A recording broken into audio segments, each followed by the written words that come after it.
We listen, we don't judge. We listen, we don't judge. Indaba ka-Anonymous iqhubeka kanje. Omunye walabo sisi wangisondeza kakhulu eduze kwakhe. Wayengiphathisa okwengane yakubo. Wayehlezi ehamba nami yonke indawo.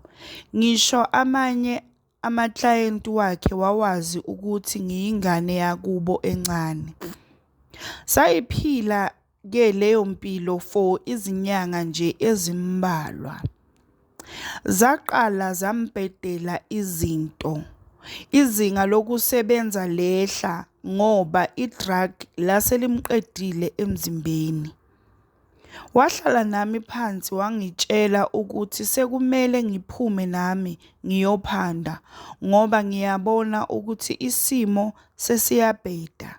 Akasakhoni ukungenzela izinto, imali ayisangeni kahle. Nangempela kwaphoqa ke ukuthi kumele ngidayise nami ngomzimba. Kwaba nzima kakhulu kumina ukuthi ngikwazi ukuyenza leyo nto ngoba futhi nawo lawo maklayenti wayengafuni ukungithenga ngoba bebabona ukuthi ngiyingane. Babevele bathi ngizobabophisa. Abanye babevele bancamele ngisho ukungipha o-R30 bangixoshe bangalali nami.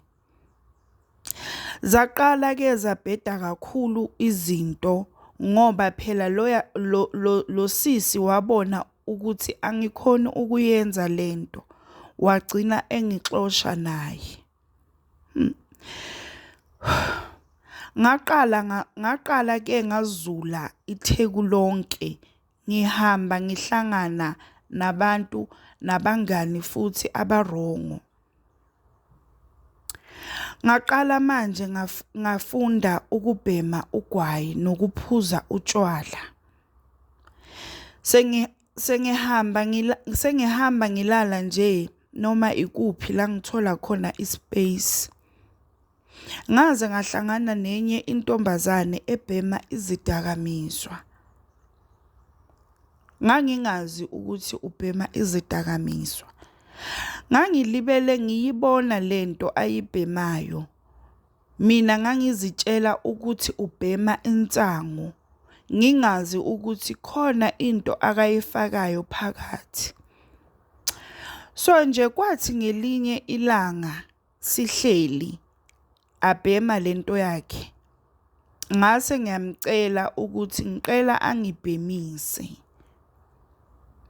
Nangempela wangibhemisa, wangangitshela kodwa ukuthi akusiyo insangu le kunento ayifakayo phakathi. Ngikhumbula kahle ngalelo suku ngathi nje mangiqeda ukubhema lento ngafikelwa ubuthongo ngavele ngalala. Ngangiqala ukulala ubuthongo obumnandi kanje emva kwesikhathi eside. Ngalala ngaze ngavuka ngakusasa. Ngakusasa mangivuka ngazizwa ngiright nje ngingaguli ndawo. Saphinda futhi sayibhema lento yakhe. I'm sure ngabhema 3 days alandelana.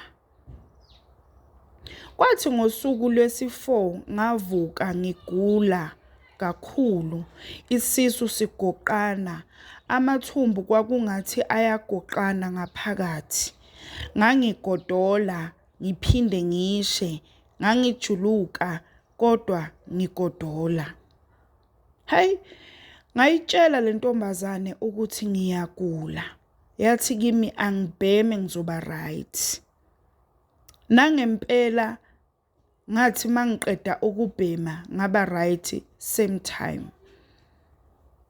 Zaqala lapho ke ukwanda izinkinga zami ngoba kwase kumele ngiphande kakhulu kunakuqala. Kuze ngikwazi ukuthi ngibheme, ngidle, ngigqoke futhi ngibe nendawo yokulala. Ayikho into engingayenzanga emgaqweni. Ngibatshontshele abantu, ngidayisile ngomzimba, ngitshontshile nasey'tolo. Kuningi nje engidlule kuko ngenxa yezidakamizwa. Ngokukhulu nje ukuzithoba, ngisacela ukungasho ukuthi ngikuphi manje ngokwesigaba sempilo. Inhloso yami nje enkulu yokuthi ngixoxe ngodaba lwami ukuthi ngazise abantu ukuthi akusiye wonke umuntu ohlala emgaqweni ngoba ethanda. Futhi akusiye wonke umuntu obhema izidakamizwa ngoba ethanda. Kule minyaka engiyiphilile emgaqweni, ngihlangane nabantu abaningi abanezinkinga ezehlukene okuyizona ezibaholele emgaqweni. Ngiyacela nje kubantu ukuthi bangawajaji amaphara uma behlangana nawo. Ngicela futhi nokusho ukuthi uma mncane wami angikaze ngimthole kuze kube yinamhlanje. So, nomndeni wakubo baba angikawutholi. Ngicela ukuphelela lapha okwamanje. Ngizobhala futhi ngelinye ilanga ngichaze kabanzi ngobunzima engahlangabezana nabo emgaqweni, nanokuthi sengikuphi ngesigaba sempilo manje. Ngiyabonga kakhulu. We listen, we don't judge. We listen, we don't judge. Please tell us what do you think about istory saka Anonymous. Please don't forget to subscribe, like, and comment.